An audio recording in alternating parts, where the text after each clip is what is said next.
It's that time again. Yes, yes it is. Hi, it's Alison in the living room again. And it's 1:30. I'm like on time. Yes. What day is it? It's Wednesday. Is it Wednesday? It is totally Wednesday. And it is... Okay, we did the 25th, right? So that was the banana split day. Now, yes, yesterday is banana split day, and so I ordered a banana split from the lovely Baskin-Robbins, and had a guy drive it over, and I don't know. I think he went to a Baskin-Robbins that was maybe further away than he should have, because it was 100 million degrees outside, and he tried, but he drove as fast as it was very melted. But I stuck it in the freezer after, and yes, last night after dinner, Bob and I got 2 spoons, and it was very good. It had free-frozen. We were like, can you find the banana? Oh, look, it's the banana. The banana's under there somewhere. I can't, yeah, delivery banana splits. Doesn't really work too well. Okay, but today, luckily, is, it's 26, and it's National Dog Day. Are you dog people? Everybody loves a dog. The pictures of the dogs I am seeing on Facebook. Woof. I'm a cat person. I'm kind of a cat person. I love dogs, though. I mean, I've met dogs that I've really liked. I don't have anything against dogs. I'm just a very, very cat person. But hooray for Dog Day and to all of the dogs. Because we've had Cat Day. We've had, like, Black Cat Day and everything. So it's Dog Day. It is also National Webmistress Day, which is very good. So all of you women who are doing the websites and that, hurrah! Yes, yay, we love you. Which makes sense because it is also National Women's Equality Day. Yay! It's National Women's Equality Day, which is every day around this house, but hey. And Ma Ingalls and Laura Ingalls would go for that, because remember, Laura Ingalls, the woman who wouldn't say obey in the wedding vows. So, awesomeness. Also, Tuesday, September 1st, you know, I do my little show, the Alison Arngrim show, on the Zoom, on the Facebook Live, and on UBN, and then it becomes a podcast on Stitcher and whatnot. Yes, so Tuesday, I've got on a fabulous attorney, an activist named Wendy Murphy, who is working to try to get, yes, the Equal Rights Amendment, the ERA, finally properly ratified and the ratification of it recognized. But that's not all. No. Because I'm having her on, but I'm having on Karen Grassley. Yes, Karen. Absolutely. Karen, Ma, Little House on the Left. Yes, our Karen. Who is not only an amazing person and has a book that she's finished and coming out and all these things are happening, but Karen also has been an activist for the Equal Rights Amendment since, like 1972, when they, were first trying to get it ratified in our century. Okay, they did start the Equal Rights Amendment about 5 minutes after we got the right to vote, but the final current form that it's in, that was back in 72. And so Karen is super fabulous on this, and so the two of them, we will have both of them. It's going to be crazy. It is going to be fabulous on Tuesday. Live. And Karen's always a wonderful guest, and Wendy's really cool too, and you will love them. So, that is happening. It is also, because, all right, so we have our snacks. What do we have? We have our, the refrigerator. It makes crushed ice. Yes, and everything is cold. It took forever to cool down. I was a little worried. But it's working, and it's like super cold. So it's working. And it makes, mess. Oh, I hate when that happens. Just overflowed my... Coca-Cola there. Just a little bit. What I have Coca-Cola on my shoe. So I'll live. So I have a little Coke. We have also a snack. What do we have a snack? I told Bob, when you're at the store picking up some orange juice, I told Bob, did you pick up some goldfish? I said, not all the goldfish. I just a little thing of but okay, so we have a little thing of goldfish. So here we go. There. Plenty. Thank you. I now have goldfish for the next 6 months, so yeah. Okay, good. All right. So what are we doing? We are. Oh, look, a coaster. We like coasters. Kitty. Here. Oh, wait. There's one more thing that it is today. It is National Cherry Popsicle Day. It is. It's National Cherry Popsicle Day. Did you know that? Now, do I have any cherry popsicles? You know what I have in the fridge? Otter Pops. Do you remember Otter Pops? They still make them. Otter Pops. They're little teeny. They're small. You know, they made everything smaller and cost more. It's like a thing. I remember when Otter Pops were like about 1.5 this times wide and twice as thick and cost half as much. But yeah, there you go. So, and they're cherry though. I have a cherry popsicle. Mmm. Mmm. I do love the fancy little black octagon bowl. It's fancy. Oh yes, people. How's everyone doing down there with the hurricane? Down in the Gulf. There's like 2 of them. And one of them's named Laura. Yay, Laura. The Laura Ingalls hurricane. But 2 at once. You have like 2 hurricanes at once. At least we don't have like 2, earthquakes at once. That's gotta be good. Is that free range otter? Yes, this is free range otter pop. Mmm. Oh, good. And cold. There.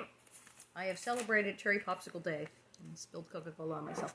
So, what are we doing? Yeah, Cherry Popsicle. Now my tongue is pink. That's true. Otter Pops are not as messy as the banana split. They're way less messy. It was so messy yesterday. Alrighty, so we are reading currently Prairie Lotus by Linda Sue Park. It's very good. Linda Sue Park, she grew up, reading like the Little House books and kind of thought, what if? So what she's written about is a little girl named Hannah in the 1880s in South Dakota with her pa going out in a covered wagon and trying to start in a small town, much like De Smet, where there's a store and a dress shop. When she sews, and she can make dresses and do dress repair and work in shops. That's what she wants to do. She's now like 14, and she's really excited. She's been learning from her ma's books and wants to start school, and she's on the 6th reader and all that. But the complication is she's half Chinese, and it's the 1800s. Her mother was Chinese. Also, her mother has died. Her mom has passed away, and she's been like the woman of the house doing all the cooking, the cleaning, and the sewing, making clothes for her and her father. And they've gone from town to town because although he's very clever and runs little shops and things and runs stores and she can sew, some of the townspeople, depending where they land, don't like Chinese people. And of course, had the white father and the Chinese daughter. They're just awful. But they've moved to this little town, LaForge, because the guy who's the justice of the peace, keep in order, is a friend of theirs that the father met, and he's very fair, and he will keep order. And it's interesting because they talk about him that he's justice of the peace, and he's on the school board, and when he shows up, they said he had brown hair, a beard, and blue eyes. And I'm like, funny, because that would be Charles Ingalls, because Charles Ingalls was the justice of the peace and was on the school board in South Dakota and had brown hair and a beard and blue eyes. And he's very, very nice and makes sure that little Hannah can go to school. And the teacher's totally cool. The teacher's like, yeah, no problem. So far, so good. They're going to make their way in the West, in South Dakota in the 1880s. And she's very Laura. She's like little half-Chinese Laura. She's really cute. Hannah walked home after her first day of school. It was only a few blocks. Only a few blocks, but it felt like miles. Her feet heavy, her head heavier. She had done nothing but sit at a desk all day.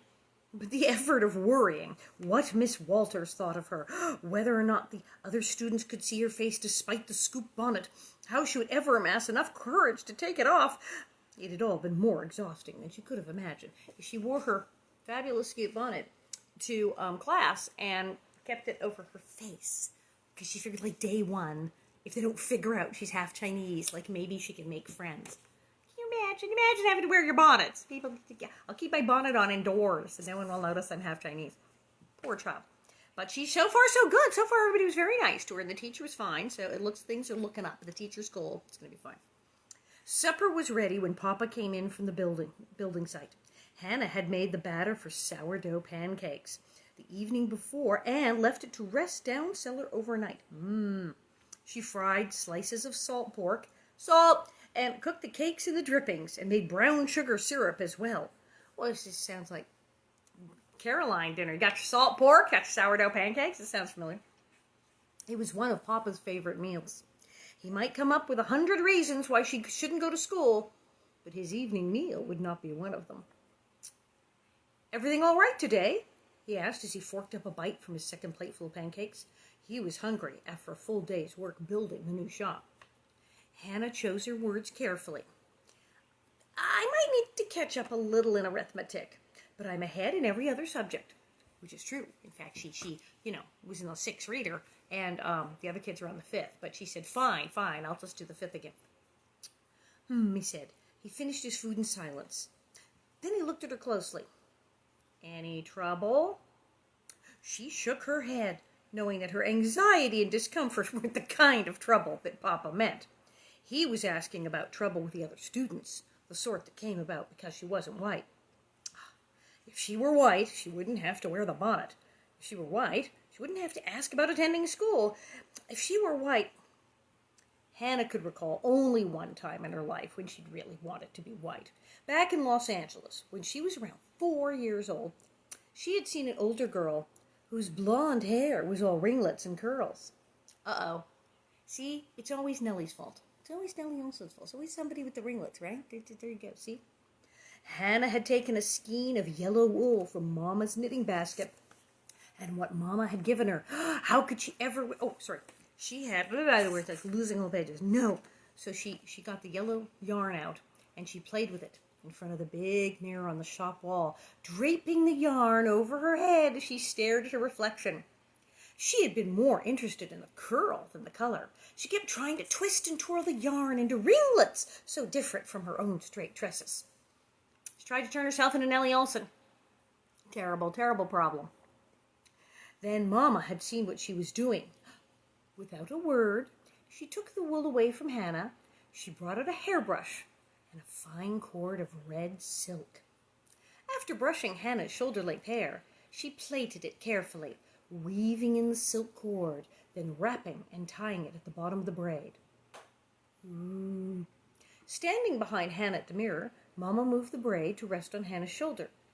Hannah saw the red silk cord against her black hair, both of them smooth and shining. From that moment on, Hannah never again wished for blonde curls. Well, yeah, red silk and that beautiful black hair. How she missed it, the feel of Mama's hands doing her hair. If she were white, she wouldn't be Mama's daughter, and she wouldn't have the same understanding of the precious knowledge that Mama had revealed to her a few weeks before she died. I'm half-half too, just like you. Hannah didn't know a single person besides herself who was half Chinese and half white, but Mama's always said it made her special. When she was younger, some things about being half-half did seem gratifying. Their dinner might be bread and potatoes, or rice or noodles, Chinese style. There were always 2 kinds of tea, green and black. I love green tea. Do you love green tea? Is green tea like the greatest invention in the universe? Yes. Hannah could speak both Chinese and English. Papa knew some Chinese, way more than most white people, but Mama's English had been better than his Chinese, so as a family, they had always spoken English. When it was just Hannah and Mama on their own, they usually spoke Chinese. But Hannah had not spoken Chinese for more than a year now, since leaving Salt Lake City's Chinatown. Sometimes she felt she could almost see her Chinese slipping away, the words flitting around the edges of her memory and then flying off one by one. Oh no, that's not good. Most of the time, being half Asian and half white was special in a hurtful way. White people, except for Miss Lorna and a few of her church friends, didn't like Hannah because she wasn't white. Chinese people accepted her, but didn't like Papa because he was. Hannah's Chinese half was what Mama had given her. How could she ever wish that away? But why did her being half and half bother other people so much?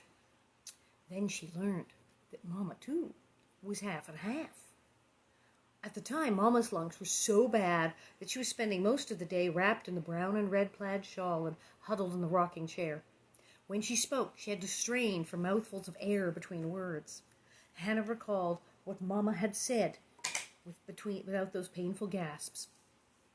China is very big. Chinese people are all different. North, south, mountain people, river people, rice people, noodle people. Americans don't know this. They think all Chinese are the same. Mama told Hannah stories about China. Oh, that's good. It's hot again today. About temples and palaces with roofs of gold. about rice that grew in water up to its knees, the greenest green you could ever imagine, about dragons and phoenixes, emperors and princesses, jade and pearls. Family stories, too. Hannah learned about her grandmother, Mama's mother, who could embroider flowers and butterflies that you would swear were alive. And her grandfather, a merchant who traveled hundreds of miles every year to gather and sell a precious plant. Ginger? I hope not opium. Don't know. Ah, Mama told. Yansan, Mama said. Yansan? She asked for paper and pencil, then wrote a Chinese word and showed it to Hannah. It looks like a man, head, arms, and legs, but grows like a potato. Oh, I think I know. Do we know what this is? I think we know what this is. In the ground, Hannah asked. Like a root? Root, yes, for medicine. Mama pulled the shawl more tightly around.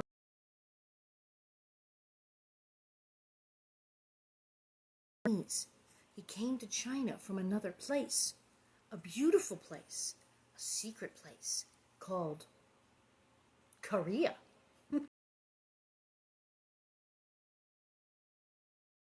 Right. So ginseng's amazing. Ginseng's really good. Ginseng in tea or even like straight, ginseng liquid. Wow, wake you up.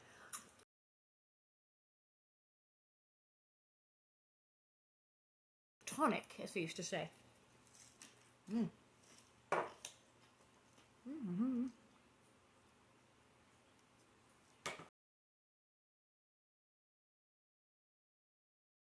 So yes, she may be right. Americans have never heard of Korea, which in 1870 they may not have.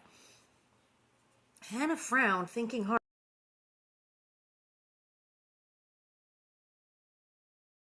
But your papa, yes, Korean. Mama smiled at her. I'm half too, just like you. Then she told Hannah some Korean.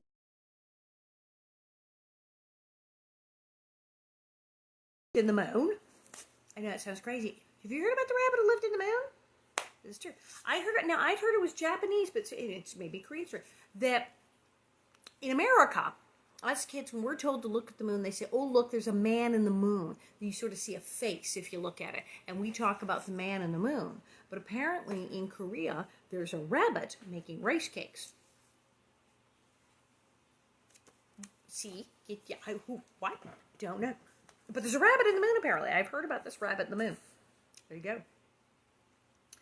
The rabbit that lives in the moon. The turtle in the Sea King's palace. How it was Koreans who invented chopsticks and made the most beautiful pottery in the world. Mama didn't know very many Korean words. She had spoken Chinese with her parents, but she was still proud of being half Korean. Your name is Hannah because of your grandmother, Mama said. Your white grandmother. Ah, Hannah knew that. Papa's mother, who lived in Tennessee, her name was Hannah. So she's half Tennessee. Go Vols. She's half Go Vols, Tennessee, and half Chinese. Well, actually, she's half Tennessee, 1/4 Chinese, and 1/4 Korean. But try explaining that to, somebody in a small town in the 1880s in South Dakota. Not really going to get that. But for another reason, too. In Korean, Hannah means one. Mama held up her index finger. First daughter, best, number one daughter. She wrote another Chinese character. Girl, like me, half-half, like me. This character means double happiness. That's you. You are my double happiness. Aww. That memory was an enormous comfort to Hannah, one that she would take with her to school the next day. Yay! When Hannah approached the schoolhouse in the morning, now she snuck in early the day before. She went and got there before the kids were in the yard. And as we know with like Laura and Mary and Snipes, it's sometimes good the first day to get in early. So now there's kids out in the yard. So will she make it? Let's see what happens. Hannah approached the schoolhouse in the morning. The oldest boys were playing catch in the yard while the younger pupils watched. The biggest girls were likely inside already. I'm one of the big girls, so I ought to go in. Hannah's step slowed. Such a struggle when something as simple as going into a building made her heart pound and her stomach twist. But she forced herself to take another step and another, and still another, until at last she was over the threshold and in the lean-to, which served as entry to the schoolroom. The lean-to had shelves and a double row of pegs along two of its walls, with the coal bin in one corner, empty now except for a layer of coal dust. The schoolroom door was cracked open. Hannah heard voices on the other side. "Think of any other reason?" "Well, it's by far the simplest and the most logical. It just makes sense." The second voice was Dolly's. The first one, maybe Margaret's. "I don't see the use of guessing." That was Bess. "Oh, fiddle," Dolly said again. Uh-oh, I think Dolly's a Nellie Oleson. She said stuff like, "Oh, fiddle." I'm scared. "Oh, fiddle," Dolly again. "It's her own fault for wearing it. She must have known it would make people wonder. And it's not a horrible birthmark. It's probably some kind of nasty scar." "Oh, yes." Okay, Dolly's totally the Nellie. They're going, "Why is she wearing the bonnet?" And now they're doing, "She has a birthmark. She has a scar." So here she wore this bonnet because she was so frightened that they would be mean to her for being half Chinese. And now they're trying to figure out if she has like a giant unsightly birthmark. This girl can't catch a break. It's probably some kind of nasty scar. Oh, Hannah went stone still. They were talking about her, wondering why she hadn't taken off her bonnet the day before. Her head down, she stared at the books in her arms. The hem of her sleeve was turned up a little, revealing the tiny lotus she had embroidered there. Not what I had planned. I wanted to at least make one friend first. Oh, rotten eggs. It'll be a lot harder this way. But Mama would say, that doesn't give me an excuse not to try. She shifted the book so she could reach the stitches on the lotus of her sleeve and smooth the fabric into place. Inhaling sharply, she went back to the lean-to's threshold and kicked the door frame loud enough to be heard in the schoolroom. Like, ahem, ahem, right? The talk stopped at once. Hannah set her books down on a shelf. She took off her bonnet and hung it on a peg. The space around her suddenly felt enormous, her face and head now exposed. Well, it's pretty brave. This girl's brave. She is. She's very Laura. She's brave. She inhaled deeply and breathed out with a whoosh. Whew. Then she squared her shoulders and stepped into the schoolroom. No bonnet. Just even walk in and then take off. She just hung up the bonnet and second day. Keeping her gaze straight ahead, she walked the few paces to her desk. Out of the corner of her eye, she saw the reactions of the other girls. Margaret drew back a step. Edith stayed where she was. Bess turned toward Hannah, the smallest of movements so subtle that Hannah thought she might have imagined it. And Dolly? Dolly's mouth and eyes were perfect circles of astonishment. Plainly, it hadn't even occurred to her to try to disguise her surprise. Oh, she might be more honest than the others, or not as well brought up. The air was so heavy with tension that when Miss Walters spoke, her voice seemed muffled. "Good morning, Hannah," she said. "I'm just going to ring the bell now." Yeah, there's Dolly. The blonde, the Nellie Oleson of the group going, "Gawkerama." "Good morning," Hannah replied. She was startled that her own voice sounded quite calm. Quickly, she slid into her seat and opened her reader. Yeah, that's the way to do it. You just walk in there without the bonnet, act totally cool, even though she's like frightened out of her wits. Act totally cool and said, "Good morning. Yeah. What up? Yeah, half Chinese. See what they do." And so far, they're all being very proper and polite, except, of course, Dolly, who we pegged as the Nellie Oleson anyway.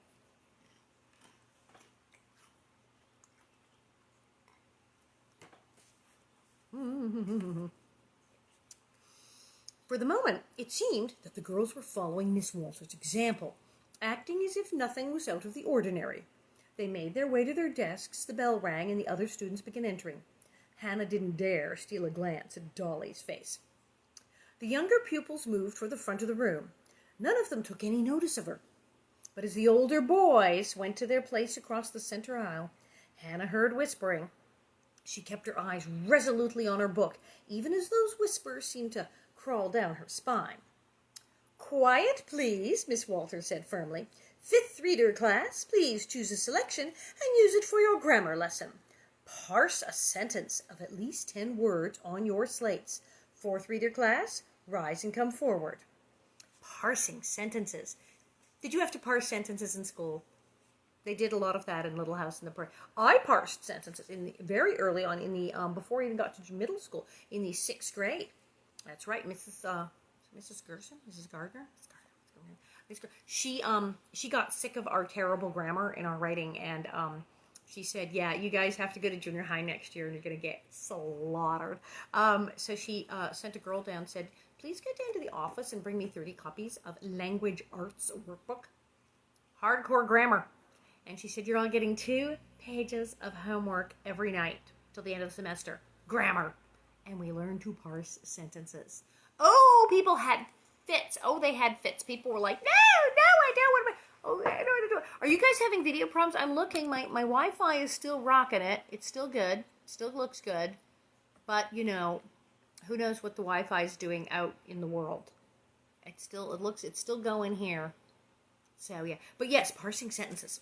At first, it is very, very hard. But once you learn it, it's like, oh, right. But I did. When I was like 11, they made me parse all the sentences. And I was like, oh, but yeah. Is my video being weird? All right, I'm going to hit finish and then start again. So hang on. I'm going to fool. Oh, Randy, is it not happening where you are? You're in New York. So New York's not having an issue. It's probably doing things. All right, I'm going to start. Yeah, I'm going to do a turn it off, turn it right back on. So hang on. Don't panic. We're right back.